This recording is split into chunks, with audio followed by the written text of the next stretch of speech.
د انسان په زړه کې خفګاني ډېر خلک راشي زما د اړه خفه دی او په اړه کې مې خفګان دي څه دم راته وښایه څه دم راته وښایه تعویذ راله وکړه ساخت راله وکړه زما دا زړه خفه دی دا مشران دا بزرگان دی ورته چل وښیي چې د زړه خفګان دپاره چې خدای په قرآن کې د کوم څیز وعده کړې ده د هغې نه لوی څیز بل نشته خدای قرآن کې فرمایي چې د انسان زړه خفی زړه کې خفګاني ابه په څه ختمېږي د خدای په ذکر لا اله الا الله یا الله دا د خدای ذکر دی چې د خدای ذکر دی وکړو د خدای نوم دی یاد کړو ستا د زړه خفګان به خدای پاک ختم کړي نبی کریم صلی الله علیه وسلم فرمایي حدیث پاک کې راځي چې انسان کله خدای یادوي او د خدای ذکر کوي الله الله وایي یا لا اله الا الله وایي او دوی کینی په یو مجلس کې خدای یاد کی د خدای ذکر وکړي نو ان الله یباهی بهم الملائکه خدای پاک فرشتي راغونډي کې او په فرشتو فخر کوي چې اے فرشتو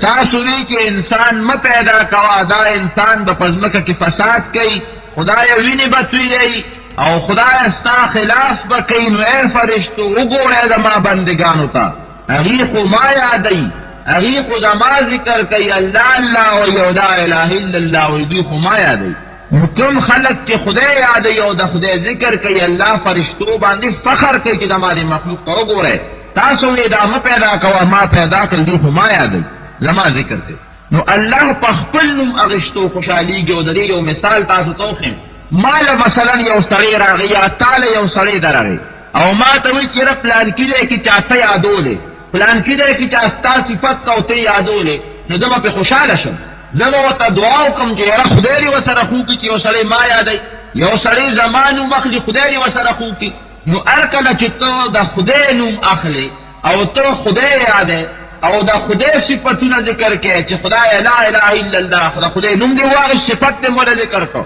نوم دې واغش الله او صفت دې ذکر کو صفت دا چې خدای ستانه بغیر د سجدي کولو او د عبادت لایق بل هیڅوک نشتا بل معبود خدای ستانه بغیر بل هیڅوک نشتا زما د فریاد اوریدونکي او زما د مشکلات حل کوونکي خدای ستانه بغیر بل هیڅوک نشتا دا ټول دنیا ته خدای محتاج دي نو دا خدای دی صفت مو کو دا خدای دی نوم واغش نو چې دا خدای ووري نو آیا خدای به خوشاله شي او که خوشاله نشي خدای قرآن کې فرمایي چې دا په خوشالهږي نبی علیہ السلام احادیث کې فرمایي چې خدای په خوشالهږي نبی کریم صلی الله علیه وسلم جمعه تراوی مسجد نبوی ته یو ډله ناسته و ذکر یې کو پیغمبر علیہ السلام راغی ورسره کېناست او حضور پاک ورته وفرمایل چې اے بندگانو تر څو چې تاسو د خدای ذکر کوئ او خدای یادوئ نو د خدای رحمت په تاسو باندې داسې راپریوځي چې تاسو په منځ کې ګیر کړي د خدای رحمت کوم خلک چې د خدای ذکر کوي د خدای رحمت په هغې راپریوځي د خدای رحمت د هغې نه راتو شي او د خدای رحمت ته ګیر چاپېره شي دا زه نه ویم د پیغمبر علیه السلام حدیث دی نبی علیہ السلام فرمایي چې یو انسان خدای یادوي بلکې نبی علیہ السلام فرمایي چې الله فرمایي ما یاد کې اذکرونی الله وی قرآن حکیم کې اذکرکم تاسو ما یاد کې دا به تاسو یاد کړئ دا د قرآن الفاظ دي زما نه دي او بېشکه خدای رښتونی دی قرآن باندې زمونږ ایمان دی اذکرونی ما یاد کې اذکرکم دا به تاسو یاد کړم نو نبی علیہ السلام فرمایي چې حدیث کې پاک حدیث قدسی دی خدای ما ته وایي چې یو انسان ما په یو ډله کې یاد کړي نو زه به هم په یو ډله کې یاد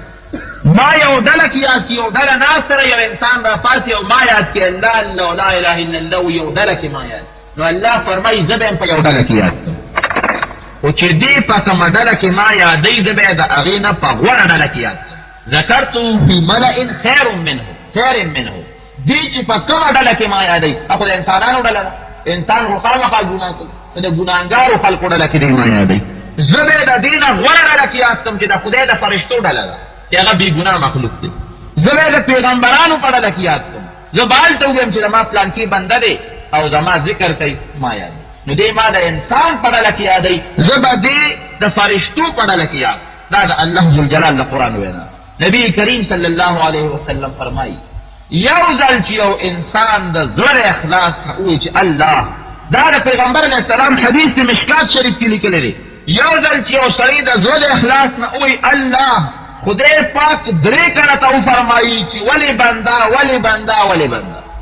خو یا د زړه اخلاص نه من قال لا اله الا الله مخلصا دخل الجنه نبی علیہ السلام فرمائی چې څوک یو کرت وی چې لا اله الا الله خو مخلصا په اخلاص دخل الجنه دی به د جنت ته داخل شي. صحابه تپوس کوي یا رسول الله وما اخلاصها، دې کلمې د اخلاص څه شی؟ ته فرمایي چې د اخلاص نه یو سړی کلمه لا اله الا الله وایي، نو اخلاص یې راته وایي هغه اخلاص یې څه شی دی؟ حضور پاک وفرمایل او دقه دی یو خدای ګران دا ټکې لږ غوندې ګران دی. اخلاص څه شی دی یا رسول الله؟ ٹھیک د ته کلمه څوک وایي دخل الجنه، بس دې د جنت مستحق شو، دې دنیا کې جنتي شو. وما اخلاصها یا رسول الله، اے دا خدای پیغمبر دا دے دا اخلاص تشے دے، اخلاص تلے حضور پاک کو فرمائل کہ دا کلمہ دا اغا سزونونا اساتی چی کم دا کلمی دشمنان دی چی کلمی سر کم شے نلگی دا غیر نسا اس پننا چی زنگ نسی نو تبع دا اوبونا ساتی چی زنگمنا نشی دا او کنا تی اوبو تپریده و اوبو پی دا پاسا تویگی نا با زنگمنا شی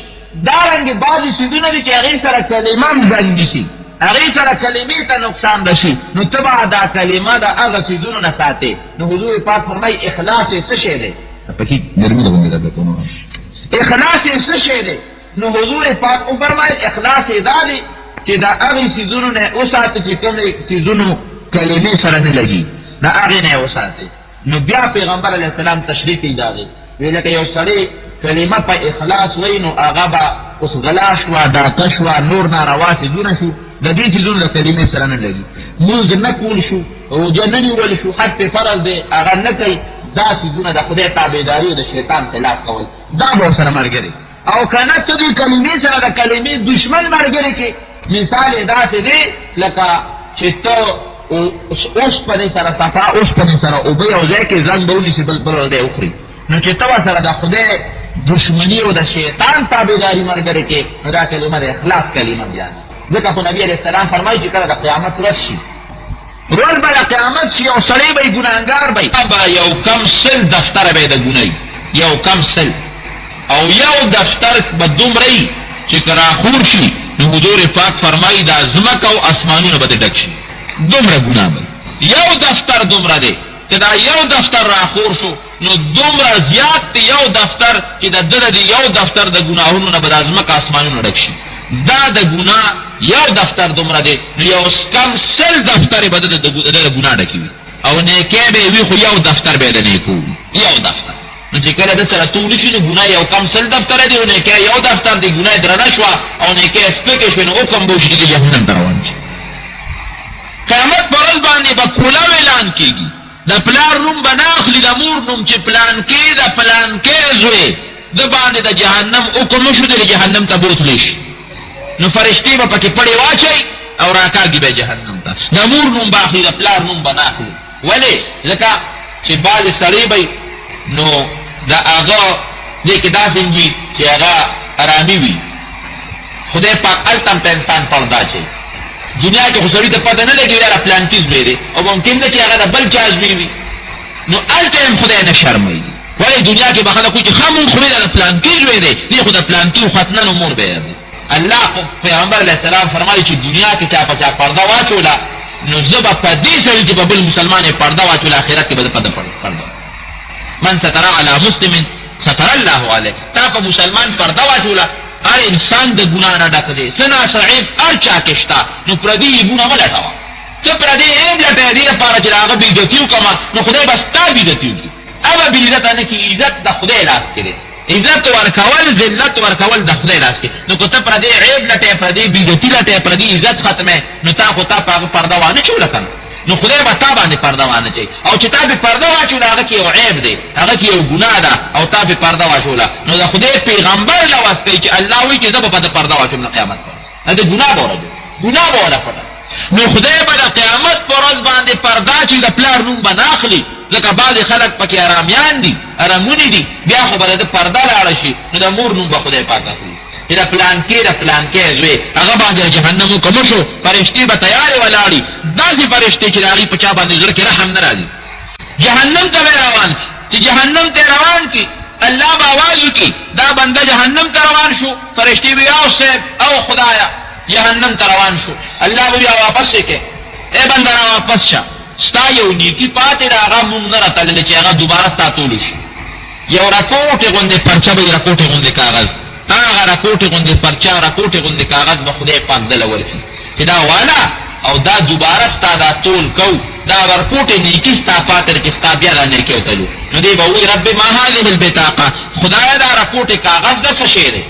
دا کوټې کاغذ زما خو یو کم 100 دفتره د ګناه ډک دي او یو دفتر دومره دی چې هغه راخور شي د ځمکه اسمانونو ته ډکېږي نو دا رپوټې نیکي به د هغې سره مقابله وکړي الله به ورته وایي دا ظلم اليوم نن داسې ورځ ده چې مونږ په چا باندې زیاتې او ظلم نه کوو فوراً تلاړ شي چې تا سره دوباره حساب کتاب وشي نو دی به وایي چې خدای دا خو بیا ته ما شرمې یو ځل خو د ټولې دنیا د خلکو مخکې د ما د مور نوم واغېستی شو چې پلانکي سړی جهنم ته ځي نو خدای اوس به بیا په ما باندې اعلان کېږي چې پلانکي سره دوباره تول شو خو بیا هم جهنمي دي جهنم ته یې بوځي نو خدای دا خو زما شرم دی په دې خو د شرمېږم الله به حکم وکړي چې لا ظلم اليوم روانه نیکي که ستا پاتې د هغه هم دله دوباره طلب نو دی به دوباره روان شي نو چې دوباره روان شي هغه نیکي به وله په هغه نیکو کې واچوي او ګناهونه به بیا وله دوباره وتللی شي نو نیکۍ به یې درنې شي او ګناه به یې سپکه شي نیکۍ درنې شو ګناه سپکه شوه نو دی به وایي چې خدایه دا رپوټې کاغذ د څه شي دی دا دومره پوټې کاغذ د دې یو کم 100 دفترو د ګناه مقابله یې وکړله او د کاغذ دروند شو هغه ګناه سپکه شوه خدایه دا څه شی دی الله به ورته وایي چې ای بنده دا هغه کلمه د لا اله الا الله ده چې تا په اخلاص ویلې وه د خدای یېره نه وه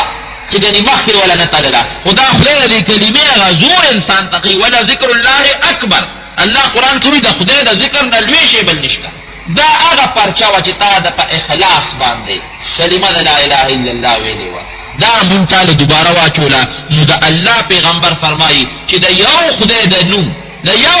نوم د الله مقابله دا ټوله دنیا اسمانونه او ځمکه دا ارض یو تله چابلي کې واچوه او یو د الله نوم دا بل چابلي کې واچوه دا ټول به سپک شي د خدای د نوم بدل شي صفا خبره ده د خدای د نوم مقابله څه شي کولی شي یو صحابي تپوس کوي د پیغمبر علیه السلام نه یا رسول الله دا خو کلمه به هر سړی وایي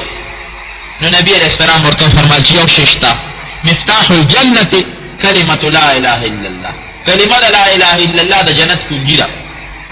جنت ورسره لرې کېږي حضور پاک فرمایل چې داسې کنجي ما ته چې ته وښایه چې د هغې غاښې دي داسې کنجي چې ته شته چې د هغې غاښې دي نه داسې کنجي نشته هغه کنجي چې وي د هغې کې خامخا هغه غاښې وي نو هله پې جرنده لر کېږي او که غاښې پکې نه نو جرنده پې نه لر کېږي نو صحابه تپوس کوي ما اسنانها نبي علیه السلام وفرمایل وی د جنت د دې کنجي هم غاښې شته ګورئ صحابه تپوس کوي ما اسنانها یا رسول الله ای د خدای پیغمبر د دې غاښې څه شی دی نبی علیہ السلام ورته وفرمایل وی د دې غاښې دا مونځ روژه زکات حج دا نیکۍ دی غاښې که دا نیکۍ ورسره ني روژه مونځ او دس زکات حج دا شی ورسره ني په چا زکات نه دی پورې خو خلاص دی په چا که حج نه دی پورې خو خلاص دی او که په چا پورې دی مونځ او روژه او دا څیزونه ورسره دي دا د کلمې غاښې دي که دا ورسره وي نو په کلمه باندې به جنت کولاویږي د جنت کنجي ده او که دا غاښې پکې ني نو تش سیخ په جرنده کې تاوهانو په هغې باندې بیا جرنده کم ځای کولاوي دا د حضور پاک الفاظ نو کلمه د لا اله الا الله چې په اخلاص باندې وویني شي او هغه غاښې پکې واچئ د نارواو نه ځان وساتئ یقینا او یقینا دا د جنت کنجي ده ګوره مونږ ته خدای ډېر اسانه کړې ده خو که مونږ یې ځان ته اسانه کړي مونږ ځان ته په زور ګرانه کړې ده مونږ ته خدای دومره اسانه کړې ده چې د حد نه وتې اوس خدای وایي کلمه د لا اله الا الله وایه ذکر وایه خدای یادوه زه به دې یادوم نو دا ذکر څه ګران کار دی خو نه پرې ستړي کېږي ټوله ورځ مونږ د دنیا دا خبرې کوو ستړي شو پې دا پردي غیبتونه چغلۍ دا غلطې خبرې او دا ناروا خبرې جومات کې ناس غلطې خبرې پلاره یو سره ګپ لګول بل سره ګپ لګول دې کې فایده څه ده د دنیا پکې څه فایده ده د آخرت پکې څه فایده یو خبره کې د دنیا څه فایده یې نو وکړه ټیک ده دکاندار ته ودرېږه دا شي په سودې په سو خرڅې جوړه ورسره وکړه یا دکاندار یو شي خرڅوي د خبرې پکې وکړي ټیک ده زمیندار دی خبرې خپلې کوي د کار کروندې ټیک ده لیکن دا بېځایه ګپونه لګول او دا اوجه کې درې ګنټې ناست او د یو بل په سر باندې دا خبرې کول دې کې ما ته څه فایده وښایې د دنیا پکې څه فایده او د آخرت پکې څه فایده ما سوا د دې نه چې تاوان دی پکې چې پردي غیبت دې وکړه نو خپله ګناه دې ورته وبخله اګه ستا هغه غیبت ورته ورسېده چې پلانکي دې غیبت کوو نو دنیا دښمني هم درته جوړه شوه نو د دنیا هم پکې تاوان او خوله دې هم پکې ستړې کړه او د آخرت هم پکې تاوان نو د دې په دې ښه دا نه ده چې تصویر سره لاس کې او خدای یاد دی د دې په دې دا ښه نه ده چې تصویر سره لاس کې لا اله الا الله کلمه وي د دې په دې دا ښه نه ده چې د خدای ښکلي نوم په دې پاکه خوله باندې دی دا خو ښکلې خوله خدای عبادت نه درکړې ده دا خو خدای غیبت او چغلۍ نه ده درکړې دا ښکلې ژبه تا د خدای سره درکړې ده چې ته پې خدای یاد کړې دا لاسونه خدای تعالی څه درکړي دي؟ دې له خدای نه درکړي چې په دې جواري وکړه، په دې نورې نارواګانې وکړه، په دا خدای دې درکړي دي چې د خدای عبادت پې وکړه، تسبیح پې واړه. تعالی دا خدای ښکلي وجود سره درکړی دی، دې له خدای درکړي چې ته پې خدای یاد کړي، دا نه چې ته پې شیطان یاد کړي. علامه قرطبي، امام قرطبي رحمت الله علیه یو بزرګ تېر شوی دی. د پیغمبر علیه السلام حدیث دی چې څوک اویا زره ځله کلمه د لا اله الا الله وایي نو دې به زه وبخم، خدای وایي زه به یې وبخم. دا د نبي علیه السلام حدیث دی. اویا زره کرته چې څوک لا اله الا الله وایي نو خدای پاک به یې وبخي. نو امام قرطبي وایي چې دا ما یو ځل ولوستل د خپل ځان دپاره اویا زره کرته، او بیا مې دوباره اویا زره کرته ولوستل، خو لا چاته مې بخلی نو. اویا زره کرته مې دوباره ولوستل، خو چاته مې بخلی نه دي. وی دې کې چا یو دعوت وکړه، دغه دعوت ته لاړم. وی زمونږ په علاقه کې یو هلک صاحب کشف، وی هغه هلک هم په دغه کې و، په دغه ډوډۍ کې، په دغه دعوت کې هغه هلک هم و.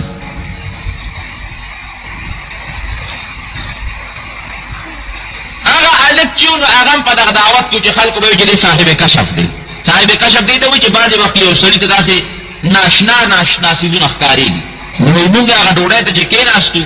نو دې کې هغه هلک وژړل، په چغو چغو په سلګو شو، په ژړا شو. نو ما ورته ویل چې هلکه ولې دې وژړل؟ دا امام قرطبي وایي. موږ ورته وایي چې تا ولې وژړل؟ نو هغه هلک راته وایي چې ما خپله مور په جهنم کې ولیده، ځکه مې وژړل. دا کشف سره یو شی ښکاره شي. وایي ما ته وایي چې ما خپله مور په جهنم کې ولیده نو ځکه ما وژړل، او داسې راپرپې پې راغی.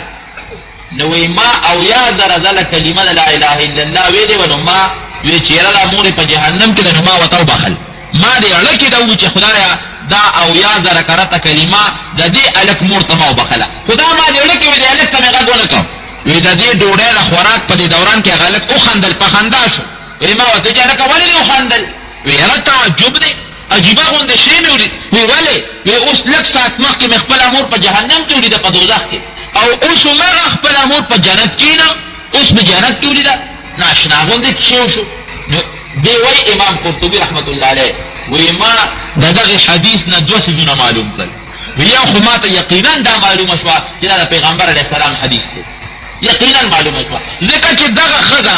لږ غوندې ساعت مخکې په دوزخ کې لیدلی شي او لږ ساعت پس په جنت کې لیدلی شي. دا ولې ځکه ما ورته کلمه وبخله. او یو بل شی معلوم کړه دې حدیث نه، د دغه هلک کشف راته معلوم شو. ولې؟ ځکه چې دې هلک مخکې مور دوزخ کې ولیده، نو که څوک وایي چې دی دروغ ویني، نو زما د زړه د هغه کلمې د بخلو نه خو دې نو خبر چې ما ورته کلمه وبخله، دې نه خو دې نو خبر. او بیا دا هلک د خپله مور په جنت کې ویني، نو معلومېږي دا چې دا د کلمې د دوزخ نه راوویست او جنت ته یې ورسېد. نو د پیغمبر علیه السلام حدیث پاک دی چې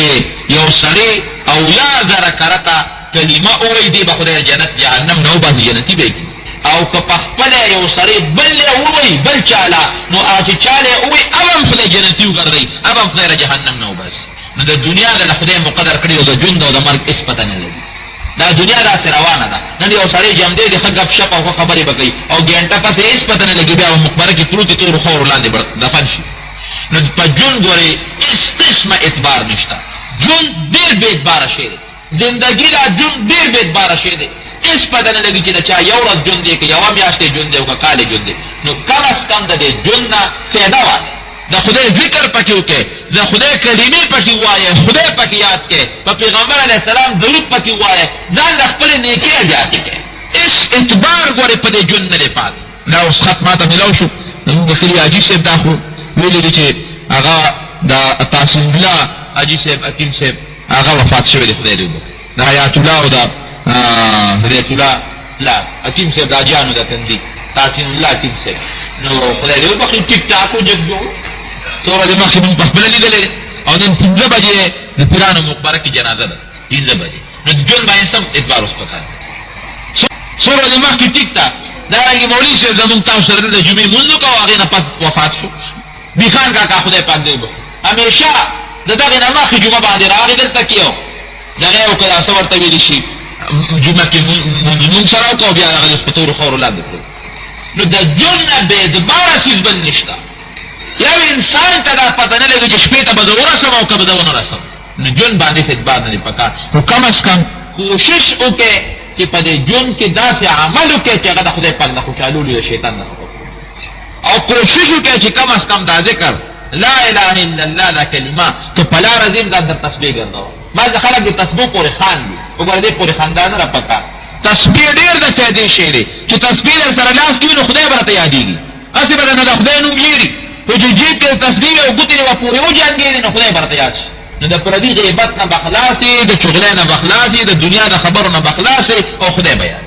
او الله فرمایي اذکرني ما یاد کا اذکرکم زه به تا یاد کړم. که ته ما په وړه ډله کې یاد یې نو زه به دې په لویه ډله کې یاد کړم. نبی کریم صلی الله علیه وسلم فرمایي حدیث پاک دی او حدیث قدسی دی چې یو سړی ما یادوي نو زه یادوم. که یو سړی ما ته رانږدې کېږي نو چې یو سړی ما ته لږ غوندې یوه لیش مه رامخکې شي، یوه لیش لږ د خپل ځای نه وخوځي یو لیش، نو الله فرمایي چې زه ورته یو باع یو نیم ګزي زه یو نیم ګز ورمخکې شم. دې یو لیش رامخکې شو زه ورته یو نیم ګز ورمخکې شم. او که یو سړی ماله راځي او ماله پیاده راځي، یعنی په قلار راځي، داسې لږ لږ رو ځان ما ته رانږدې کوي، نو زه والا په منډه ورځم. دې ماله رو راځي او زه والا په منډه ورځم. او چې یو سړی بار بار ما یادوي یو سړی بار بار الله وایي نو بیا زه د دې انسان اندامونه شم. یو انسان په خپلو اندامونو کار کوي که نه کوي؟ نو د دې دا مطلب دی چې دا انسان څه کوي نو زه به ولله هغه پوره کوم. دې چې په خولې څه غواړي زه ولله هغه پوره کوم. دې چې په دې سترګو څه څیز ته کتل غواړي زه ورته هغه شی ښیم. دې چې په دې لاس باندې څه شي اخېستل غواړي زه ورله هغه شی ورکوم. دې چې په دې غوږونو څه شي اورېدل غواړي زه ورته هغه شی اورم. خو چې یاره دا انسان لږ غوندې ما ته ځان را نږدې کړي، نو الله وایي ما ته لږ ځان را نږدې کړي، یو لیش زه درته یو نیم ګز ځان در نږدې کوم. ته ما ته پیاده را روان شه زه درته په منډه درځم. ته یو ځل ما یاد کړه، یو ځل ووایه الله، یو ځل. نو الله فرمایي چې زه درې ځله به دا وایم چې ولې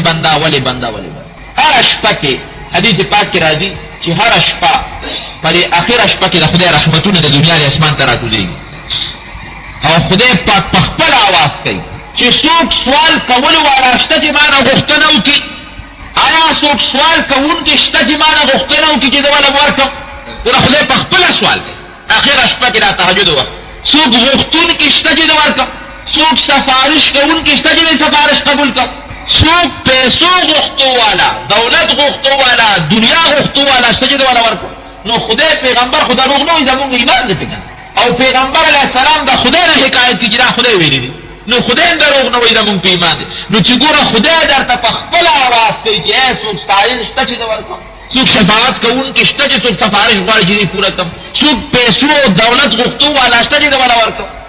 نو چې خدای درته په خپله آواز کوي چې ما نه وغواړه اوس هم ترې نه غواړي، نو دا نقصان زمونږ شو، اوس که د خدای شو نو زمونږ نقصان شو. خدای درته وایي ما ته راپاس. او د شپې په عبادت کې الله ذوالجلال څومره خوشحالېږي، دومره الله ذوالجلال په بل څیز باندې نه خوشحالېږي چې څومره الله ذوالجلال د شپې په عبادت. حدیث پاک کې راځي چې کله د قیامت ورځ شي یو سړی به داسې روان وي، نو خدای پاک به دوی راځي خواته رانږدې شي، نو دوی به وایي خدای زه څنګه رانږدې شم؟ رانږدې شه ما ته. نو دوی به راټیږي، اوس خدای ورته وایي رانږدې شه. دنیا کې یو معمولي غوندې یو افسر دی او تا باندې اواز وکړي چې راځې خوا شه، نو څومره به راچېږي. او هغه وخت کې چې داسې وخت دی چې هغه وخت کې بیا یو انسان دی او یو خدای دی، هېڅ ستا په کار نه راځي. خدای به ورته اواز وکړي چې رانږدې شه، نو دی به راچېږي خدای سره راته. نو نبی علیه السلام فرمایي چې دومره به خدای ځان ته رانږدې کړي لکه یو دوست چې بل دوست ته په غوږ کې خبرې کوي. خدای ورته د خپل رحمت داسې له پاسه کېږي، نو ورته به وایي بنده یاده که پلانکي وخت کې چې پلانکۍ ګناه کوله، دی به یو خدای یاده مې ده کړې مې ده. اوس هلته کې د قیامت په ورځ باندې یو سړی د خپلې ګناه نه انکار هم نشي کولی. ولې که یو سړی د ګناه نه انکار کړي چې مې نه دي کړی، نو په کومه ځمکه چې د ګناه کړې ده خدای به فورا حکم وکړي چې هغه ځمکه راولئ، هغه ځمکه به حاضره شي، په تا دا ګناه کړې ده، اب ورته یو خدای کړې ده راوړه. دا خپلې لاس پې، دا خپله ژبه، دا خپلې سترګې، دا به در باندې ګوی کوي. نو چې بعض انسانان به داسې وي چې هغوی به دنیا کې ور دروغو چل زده کړي، نو خدای ته بالته کې هم دروغ ووایي خدای دا ګناه مې نه ده کړې، نو الله به ځمکه راولي او پې ګوی وکړي او په مې دا ګناه کړې. نو بیا به الله ذوالجلال د درې ژبې ته وایي چې وایه که نه لاسونو ته به یې د خپو ته بیان کوې، نو هغه لاسونه خپې به یې ګویا شي چې جی دا ګناه خو خدای پاکه